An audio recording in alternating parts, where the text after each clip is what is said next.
Senator, let's start with this skinny version of it. Obviously, Senator Manchin appears to be in the driver's seat there.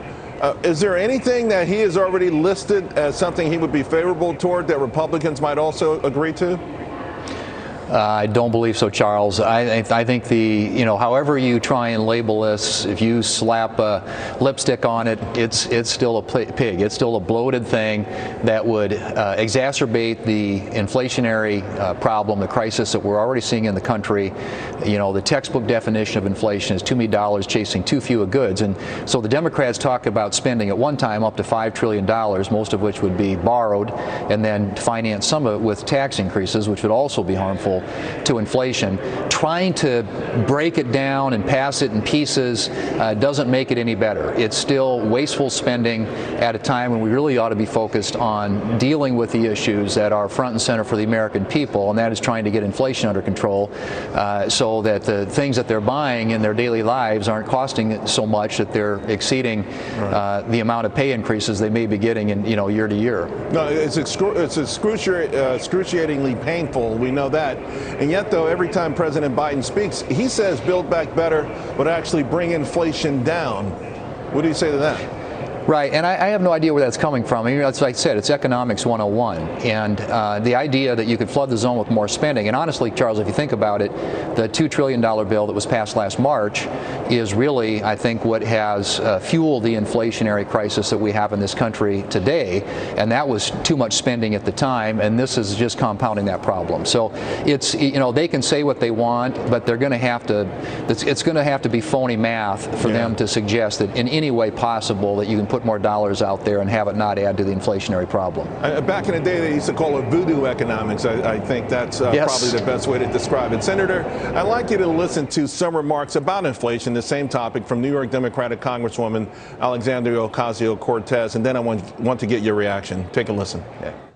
A lot of these price increases are potentially due to just straight price gouging by corporations. If we say we're helping working people too much and say that the cause of this is, it's because we provided too much assistance during the American Rescue Plan, stimulus checks were too generous, that is why we are dealing with the problems that we're dealing with now.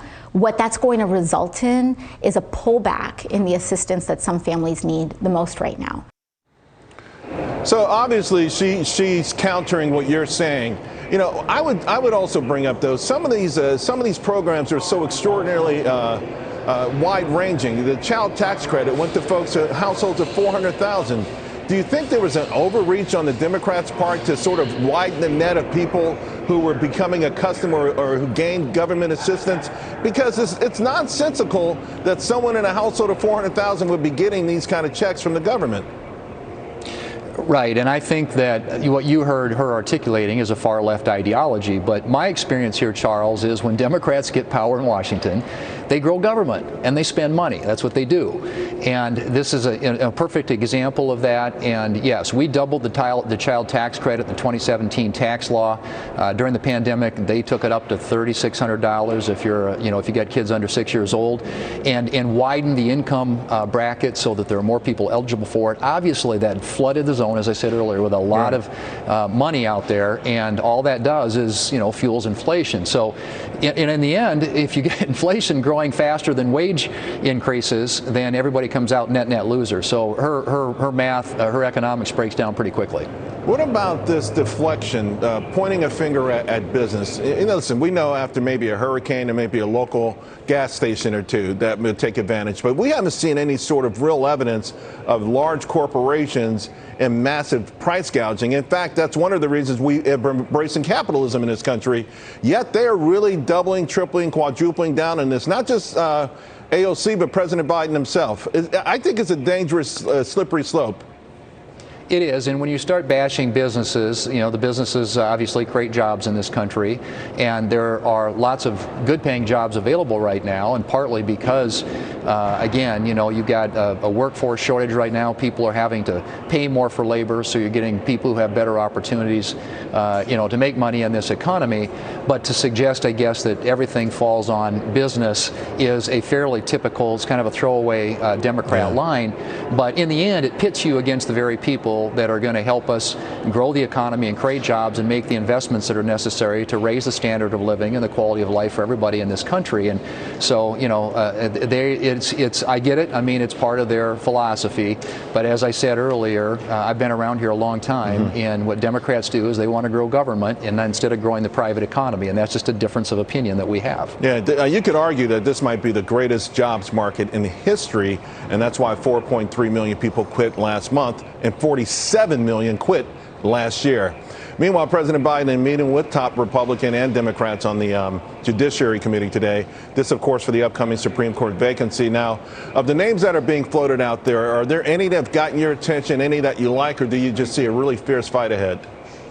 I think it'll probably be a fairly fierce fight because there isn't anybody they're going to nominate who isn't going to come essentially from the far left. I mean, these are going to be people whose judicial philosophy is very different than ours. And ours is basically we want somebody who's going to call balls and strikes, is going to apply the Constitution and the law in a fair and even-handed way, and be impartial.